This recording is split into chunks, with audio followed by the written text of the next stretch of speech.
Hey everybody. Sorry we didn't post yesterday. Yesterday was a hard day. It was a crazy hard day. I was getting ready to take my dad to the doctors. He's been having a bad cough ever since, actually before COVID. He had a GI bleed where he literally had lost a quarter of his blood. And in fact, we think that might be where he got COVID, was in the hospital, because he went to the hospital. And he just wasn't himself. And then he got COVID, then he got in the hospital, then he came home, and it was miraculous. But he just couldn't shake sort of the tiredness. And he lost a lot of blood. He got Epstein-Barr in the process. It's like, why does a 90-year-old man get mono? And we're really looking forward to his appointment with the pulmonologist, and I'm in my bathroom getting ready to go take them to the doctor, and I get a phone call from my mother who's panicked because he's not breathing. Yeah, it was terrible. And I'm like, I'm calling 911. So I got off the phone, called 911, called her back. Paramedics are on their way, and he's still not breathing. And by the time I got there, they were doing CPR, but it didn't work. And yesterday morning, my dad became an angel. And, it's 90. And I've said before on the live chats, every day you have him is a good day.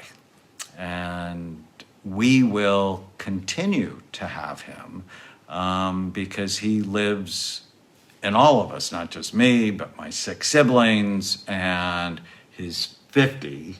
So there was no social distancing at my parents' house yesterday. And when the police are there, I'm like, they're going to arrest everybody. But the Newport Beach Police Department was incredible. And, as I try to do for myself and my patients, is watch the process and facilitate the process. And I tell you, every night before I go to bed, I'm like, what went well today? And when I went to bed last night, there were actually so many things that went well. Which sounds crazy. Tana was there for me the whole time, like every minute. She's a neurosurgical ICU nurse, so she's not afraid of death, and went and held my dad's hand. I don't really love it in our own family, but but I do tend to snap into that that mode of, how do we do this right now, and seeing people go, that what the paramedics were doing was something I saw on a daily basis, and that's not something most people see on a daily basis, and I think that freaks a lot of people out. Watching that part of it, I wish that some of the family hadn't had to see. I think that was hard, because that's not the picture you want people to leave with. Him being worked on like that, Yeah, but there's so many great pictures. The moon last night was spectacular, and my sister took a picture of it and said, this is something Dad would have liked. Mm-hmm. And there's so many things that he would have liked. And your family is, like I've always said, I'm so grateful to have married into this family. It's such an amazing family, and everyone rallied, and there was no social distancing, like none, but it was, people were conscious of, what they should do when they were there, but they were there for your mom, and there was no way they were not going to be. And I love that. And there was still, even within the grief, this is what I loved, even within the grief, everyone was talking about the things they loved about your dad, how he lived life on his terms, what a strong man he was. They started telling funny stories about him. And, it's the first day, and they were already, it's just the health of your family. It's the way they function. And it's what I love about your family. It's an incredible thing to be able to do that. And I think it really helped your mom. And your mom is one of the strongest women I've ever known. I look up to her so much as a role model for women. She's incredible. I mean, she's this big, she's tiny, and she is just powerful. And for her to be able to just, it was just incredible. But everyone just really focused on how much they love about this family, how much they love about what kind of a role model he was, the patriarch of the family, how strong he was, the things they loved. And it was, that part of it was incredible for me. And I know it was hard for you and your mom and everybody there, but I think that's really helpful. Well, and everybody responds to it differently. I mean, I'm just in a problem-solving mode at the time, but Tana's wanting me to call my kids. I text them because I know as soon as I call them, I'll fall apart. And so there's absolutely a time to fall apart.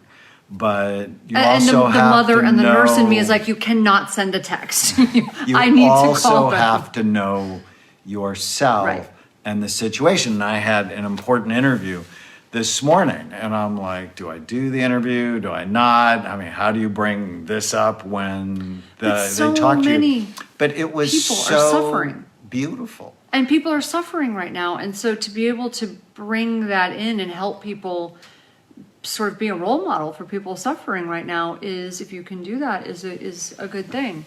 And so we have thoughts. We sat and chatted about what's helpful. And it's not just for you, it's also for me. I find that when I help my patients walk through anxiety, depression, grief, it also helps us. So I have tissue. I'm prepared. Be prepared.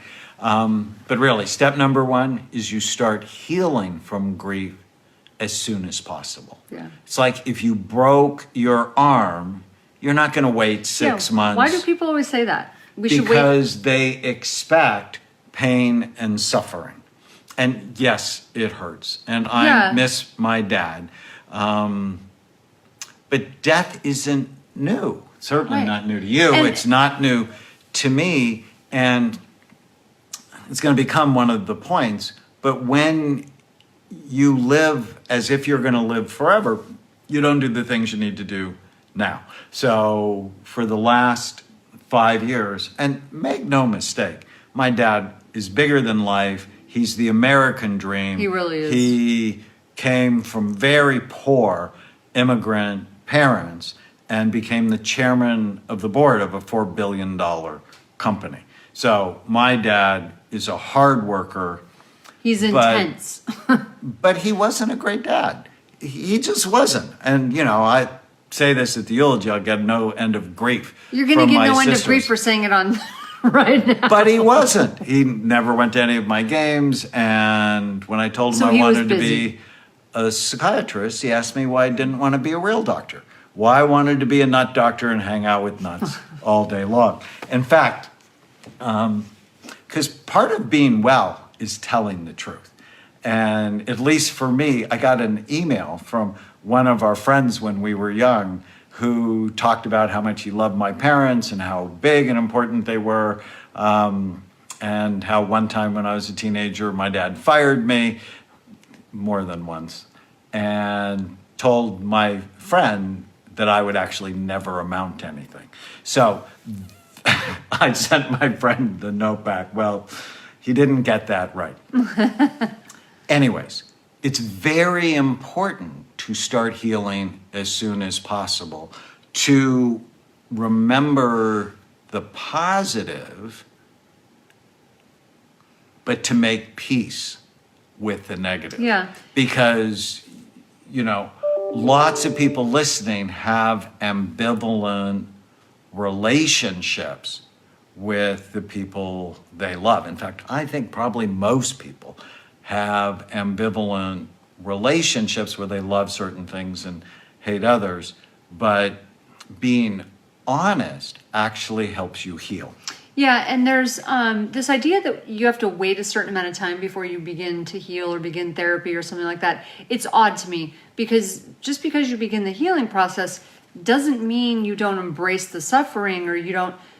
In fact, American culture is one of the few cultures that doesn't embrace suffering, but that doesn't mean you can't, that the suffering is part of the healing.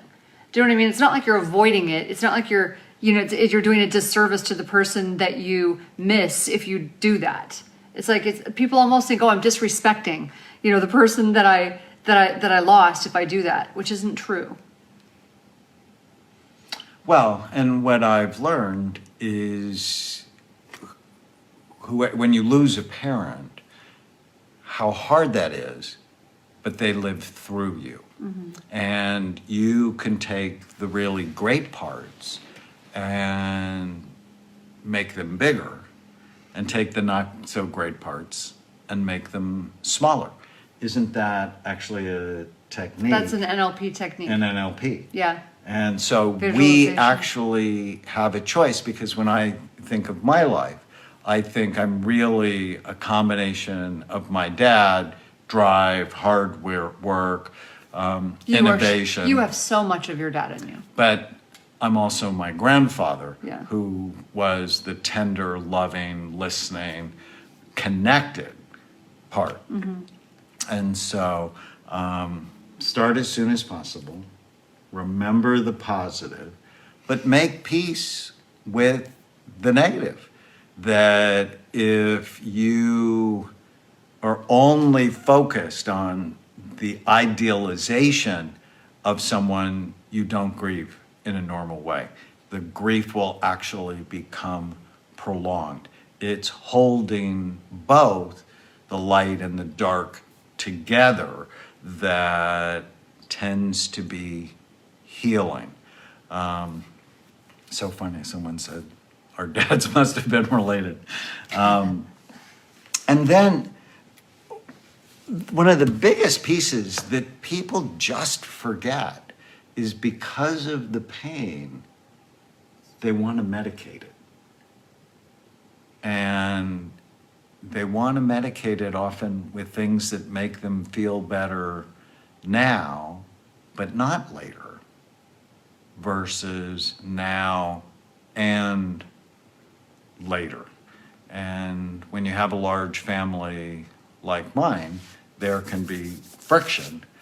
And it's so important during this time to not just think of the moment, but think, how am I going to feel with this person 3 months from now, a year from now, 5 years from now, so that we're just not reacting out of pain. Mm-hmm. And so many people would think about drugs or alcohol or bad food or things that really won't serve their health. You said something, we were walking this morning and you said, one of the first things people have to do is get their sleep right. And it's so true. I didn't sleep last night. And it's just so true. You just you don't feel good when you don't sleep. And it's normal that you have some time that's hard during that time. And my mind wasn't spinning with things. It's just, I just had a hard time sleeping because I was sad, and so you know that's going to come. So start taking good care of yourself. Start doing the things you need to do so you don't lose, so it doesn't go on, for an extended period of time. Well, whenever people have asked me about my day through the pandemic, I never start with the morning. I always start with the night. That sleep is so critical. When you sleep, it turns on 700 health promoting genes. And when you don't sleep, they don't get turned on, which means you're more likely, when you're sad, to feel it more intensely. You're more likely to make decisions that won't serve your health, and so they hurt you. And so being in a routine, even on the day my dad dies, and I'm like, well, what went well today? And I'm thinking, well, there's like 1,000 texts and emails. There are just so many people who who loved him and who loved me, that they were there in just such a beautiful way. And, feeling that outpouring of love. And for me, even though, so I've always been honest about my ambivalent relationship with my dad, the last 5 years, he's one of my best friends. And we'd work out together. And, it's so funny. When you're one of 7 and you're third, which means completely not special. Excuse me. Oh, I lost her. When you're one of 7 and Hello? completely not special, to actually develop this really close bond, helping him to get healthy, and then hearing him say, well, what would your brother say about this? Danny wouldn't like that. And so I became really the gateway to his, taking care of all of the medical stuff. Anyways, he was so special that you feel the love that surrounded him. And so start as soon as possible. Remember the positive, and we're going to do a lot of that. But balance the negative and really focus on brain health, because when you engage in brain healthy habits, even during grief, you'll still feel the pain, but it won't stay. It won't bowl you over. And I know some people, they just need time. The day my dad died, he was working. So he's 90 years old. He'd go to the office, or he's working from home 4 days a week. We do that. That's what we do. And, I saw a new patient today virtually. I mean, Amen Clinics is open and it's all virtual except for the scanning. And I found that working actually gave me peace, that purpose gave me peace. And I know there's going to be hard days ahead, decisions and, what to do and all of that. And I'm blessed to have 6 siblings. But what's good for my body and my brain will help. That's why I do these for you. And for my family, modeling the message. So if you can model brain healthy habits, even during a pandemic. And the funeral, I think it's going to be on his 91st birthday, may very well be virtual. And you go, well, that's so terrible. And I'm like, well, he had people from all over the world who loved him. Maybe it'll be awesome, right?